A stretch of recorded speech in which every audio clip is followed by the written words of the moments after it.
আল্লাহর পয়গম্বর মুসা আলাইহিস সালাতু ওয়াস সালাম আল্লাহকে ডাক দেয়, আল্লাহ আমি তো আপনার পয়গম্বর, আমার সাথে জান্নাতের মধ্যে কে থাকবে, জান্নাতের আমার সঙ্গী কে হবে জানতে চাই। আল্লাহ ডাক দিয়ে কয়, পয়গম্বর তোমার সাথে একটা কসাই জান্নাতে যাবে। মুসা ডাক দিয়ে কয়, আল্লাহ আমি একজন পয়গম্বর, আমার সাথে একটা কসাই জান্নাতে যাবে। আল্লাহ ডাক দিয়ে কয়, পয়গম্বর আমি আল্লাহ যেটা বলেছি সেটাই হবে, তোমার সাথে যেটা জান্নাতে যাবে সে হচ্ছে একটা কসাই। কই আল্লাহ তার সাথে আমি একটু দেখা করতে চাই দুনিয়ায়। সেই কি কারণে, তার কি আমল, উনি যে আমার সাথে জান্নাতে, তার কি আমলটা আমি দেখতে চাই। আল্লাহ কয়, যাও তুমি একটা বাজারে যাই দেখবা, উনি কিন্তু গোশত বিক্রি করতেছে। আল্লাহ তাআলার ঠিকানা অনুযায়ী কসাই হাঁটি হাঁটি পা পা করে পয়গম্বর কসাইয়ের কাছে চলে গেল। যাওয়ার পর আল্লাহর পয়গম্বর তাকে কোনো পরিচয় দিলেন না।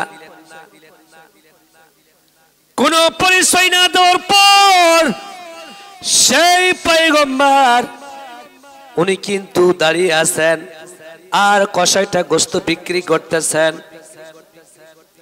গোশত বিক্রি করে, গোশত বিক্রি করতে করতে কিছু গোশত রাখে দিছে। অনেক মানুষ এসে করে, কসাই গোশতটা একটু দে।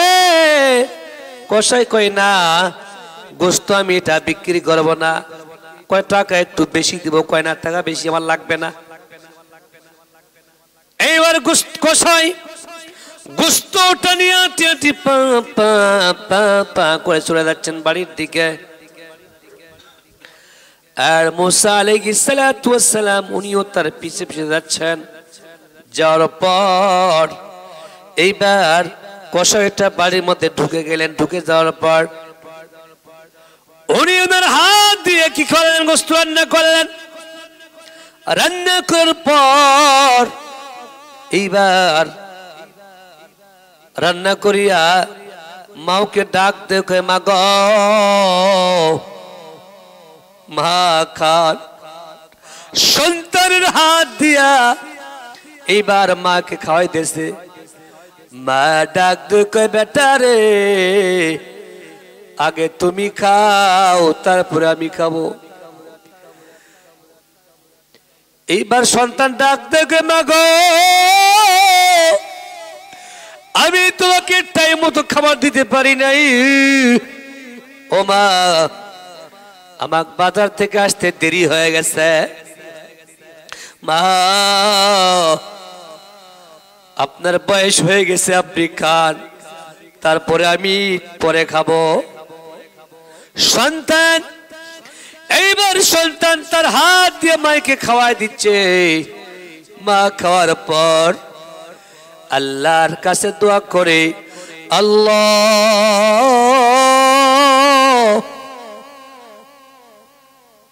আমার সন্তান আমাকে যে মহব্বত করলো, যে ভালোবাসলো, আল্লাহ আমার সন্তান আমাকে এত খেদমত করে, আল্লাহ আমাকে এতই ভালোবাসে, যে সন্তান নিজে না খায় আমাকে খাওয়ায়, যে সন্তান আমার খেদমত করে। আল্লাহ দোয়া করে গেলাম, এই জামানাতে আমি মুসা নামে একটা নবী আছে রে আল্লাহ, আমি মা হয়ে দোয়া করে গেলাম আমার সন্তানকে আল্লাহ তুমি পয়গম্বর মুসার সাথে আল্লাহ জান্নাতে যাওয়ার তৌফিক দিয়া দিও। মুসা নবী আশ্চর্য হয়ে গেল।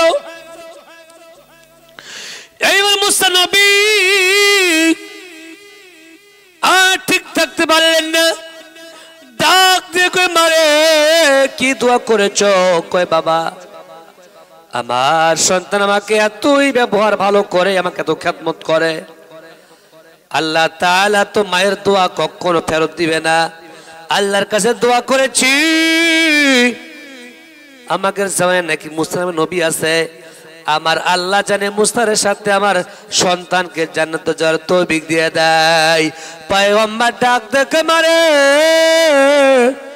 চিন্তার কোনো কারণ নাই, আল্লাহ রাব্বুল আলামিন আপনার দোয়াটা কবুল করেছে।